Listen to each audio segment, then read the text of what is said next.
Hey everybody, welcome back to our channel. This is my 10-week pregnancy update with twins, and I'm just about 11 weeks, so I can speak to how the past week has been and give you all of the details on week 10 of pregnancy. Symptom-wise, not a whole lot has changed, and I know I keep saying that, but I'll get into more details about that in a bit. I forgot to look up what the babies are doing as far as development. So I'm looking that up on my phone right now. Let's see. As far as development goes, all of the major organs have been developed. So we're at the end of the embryonic period and we're moving into the fetal period where everything just grows in size and things become more detailed. So what was really interesting is the sex organs are completely developed by week 12, but earlier than that even little boys are starting to produce testosterone already. So I thought that was pretty neat. They're like already coming into their genders. They are about 1.25 inches long, so getting pretty big. The tips of their noses have developed and they already have a sense of smell, which is crazy. It's gonna continue to develop over the next several weeks, but they already have that sense. And they have the muscle control to make a fist.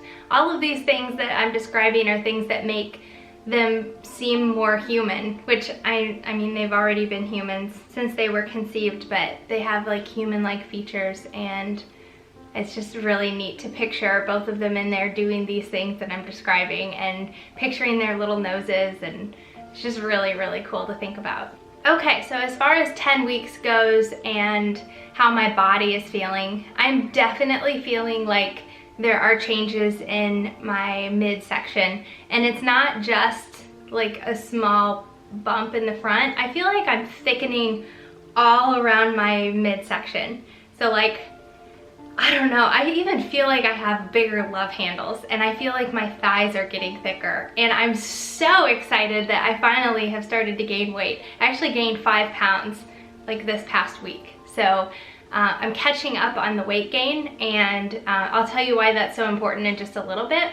There are days when I feel really good. I mean, relatively, like what feels really good to me these days is different than when I was not pregnant. So like a really good day, I'll still have nausea, but it's not to the point where I feel like I'm going to throw up and it's imminent.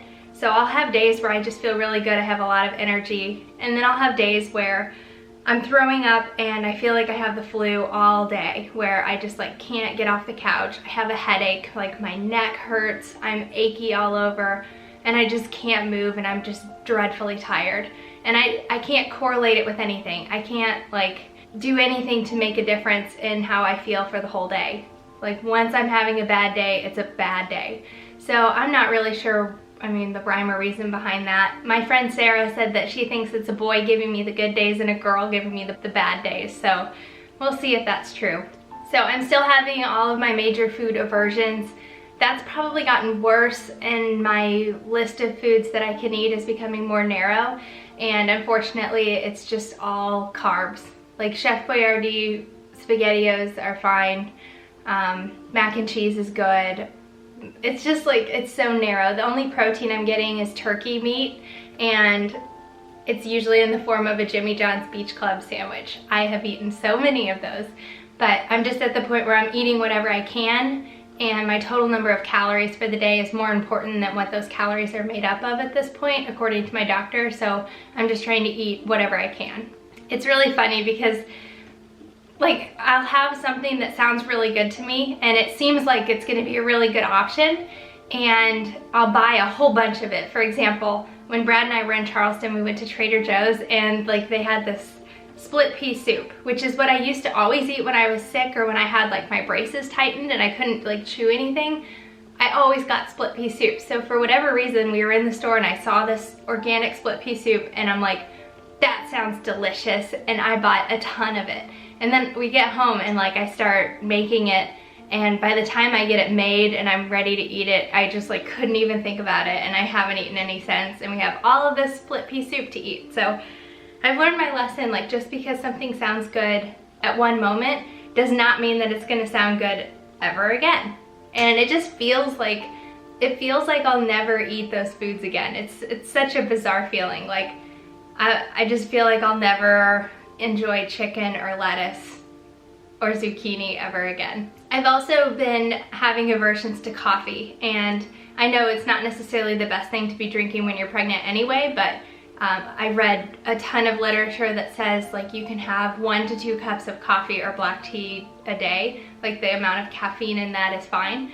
So I was trying to drink like my 1 cup of coffee a day, because I know that if you go from drinking a few cups a day to nothing, you can get headaches and like feel bad just from the withdrawal from the caffeine. So it's okay to drink like a cup a day. So I was doing that, but then I was like, I would make my coffee in the mornings. By the time I would get to work, I like couldn't even stand to be in the car with it. So I've just given up on coffee altogether, and I'm drinking, sometimes I'll drink tea in the mornings, but it really just depends on the day. Sometimes I don't need anything. This is interesting. I've heard this happens, but I figured it was later in pregnancy. Turns out that's not the case. Your GI tract slows way down. So if you're a very regular person, if you know what I mean, that is not necessarily the case when you're pregnant. And I guess your body just like, for one, your smooth muscle contractions, they're slowed down, your tendons and ligaments are relaxed, and I guess everything slows down so your body can just like absorb every single nutrient out of what you're eating. So that's not super pleasant, but I'm learning that you just, I don't know, you just have to deal with a slow digestive system.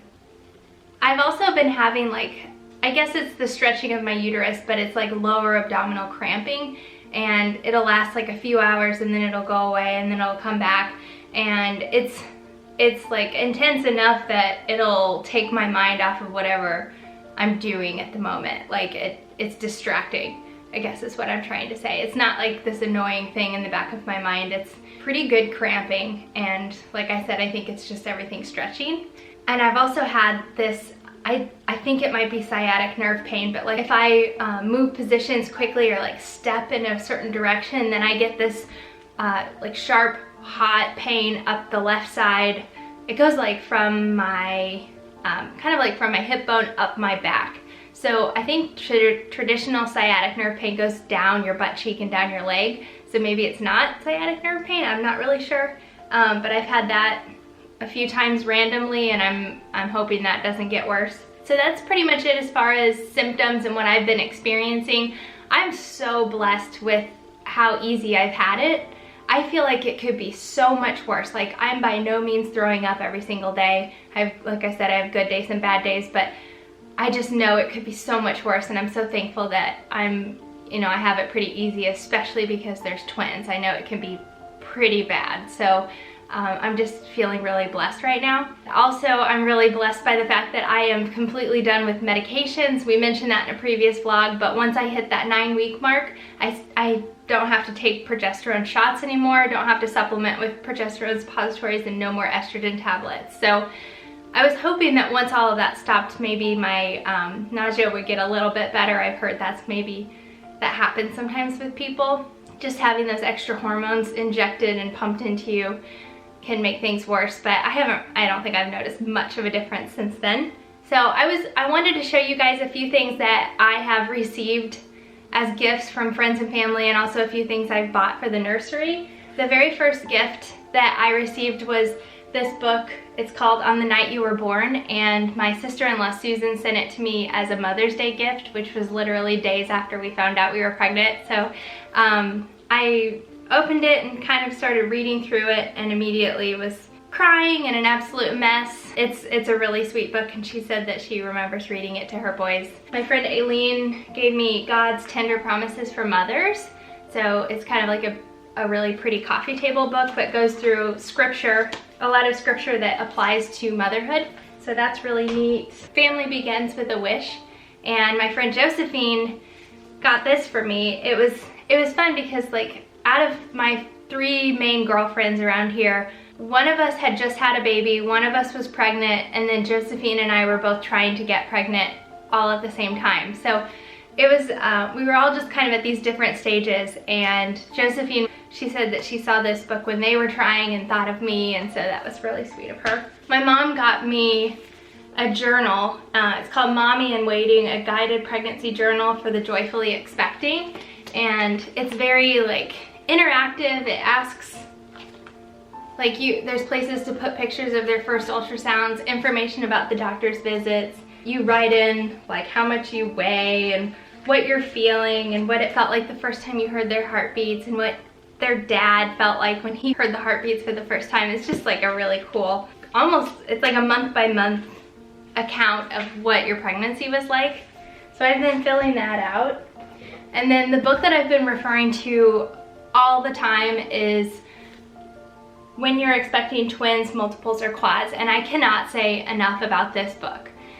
All of the books about pregnancy are helpful, but when you have a twin or super twin, being triplets or quads, pregnancy, things are just different. Nutrition's different, your exercise regimen is different, the amount you work is different, the amount of stress that you can have is different. It's just like, this book has been so eye-opening to me because at the beginning I was treating my pregnancy like a single pregnancy. I was just going off of the guidelines that had been given to me, you know, via all of these books about pregnancy, and it's just not the case. One thing that I'm taking away big time from this book is the author stresses multiple times throughout even the first chapter how important early weight gain is when you're pregnant with multiples. Since multiples tend to come early and they develop quicker than a single baby, you need to be putting on weight right away. And so the fact that I wasn't putting on any weight for the first, 8 weeks was like, that's scary to me now, and I need to hurry up and make up for it. And the goal this book gives you is to gain 25 pounds by the time you're 20 weeks. So I'm at about 5 pounds and I'm 10 weeks, almost 11 weeks. So I'm gonna need to be gaining 2 pounds a week for the next 10 weeks to catch up. And it's just so important. Like, this book is so good about differentiating your multiple pregnancy from just a normal pregnancy. It's been really good to read and very eye-opening. So I highly recommend this to anybody who's expecting twins. My first OB appointment with my regular OBGYN next Wednesday. So it's the day after 4th of July. And I have a list of questions that I want to ask, and if there's anything that you think I should definitely ask, please leave a comment below, because I'm not really sure. I don't know, I've never done this before, so I'm not sure what to ask. So please help me with questions that I definitely should ask my doctor. I talk technically a lot, but I also want to say I'm so in love with these babies. I am so excited for them to be on their way and for like this to be finally happening. I was just looking at their ultrasound pictures today and I was thinking about how long I've loved them. And when you go through IVF, it's a unique experience, because I remember being in one of my first ultrasounds when we were trying to stimulate my follicles, and I took a picture after the nurse left the room. Like, she doesn't give me pictures of my follicles, but I remember like it was the day that they had really started growing, and I took a picture of them and I was like, one of those could be our baby. So it's so amazing that like we have a picture of these babies when they were embryos, but we also like had pictures of them when they were just a follicle with an egg inside. So it's just incredible. It's like the fact that they've grown from that little follicle already to a recognizable baby is amazing, and it blows me away, and I'm so in love with them and I can't wait to meet them. But I want them to stay inside me for a very long time so that they can grow and be nourished and have everything they need when they're ready to come into the world. So I just wanted to mention that too, and I can't believe I held it together through all that, but I did. Here is my bump update. Okay. So there's my belly. So I'm almost 11 weeks here. Let's see if this is better. It's a little better. So see what I mean? It's just like thicker. There's definitely not like a defined bump yet, but getting quite a bit thicker around this section. You can see where my shorts were like cutting in right here. Oh gosh, I'm not gonna be able to wear these shorts much longer. I changed so that I can do my bump update and that you'll be able to see it a little better than my pasty white skin against the white door up there. So here is, oh my gosh, holy cow. Do you see it? Yeah, see, of course. It's really there. Well, not that way. So here's from the front, but yeah. 10 weeks, finally starting to show. Well, 11, almost 11 weeks. Yeah, more. Yeah, so that's them.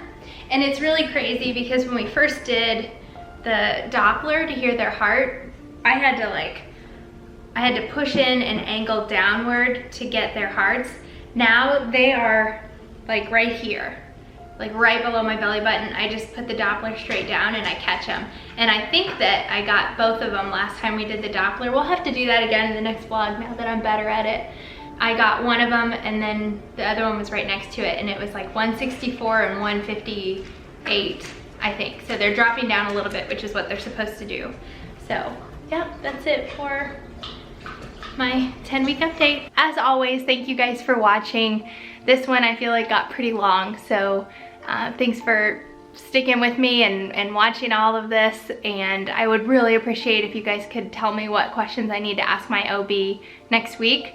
I can't wait to see them. It's gonna be almost 12 weeks whenever I have that appointment, so I know that sometimes if they're positioned just right, that you can maybe sometimes see the gender. I'm not holding out for that, but I can't wait for my mom to see them. And yeah, next week's update should be fun. I'll do it after I have that appointment, so I'll have updated pictures and everything for you guys next week. If you're new to our channel, hit that subscribe button. Give this video a thumbs up if you liked it. Sorry it got kind of long, but yeah, I will see you at our next update next week. Bye.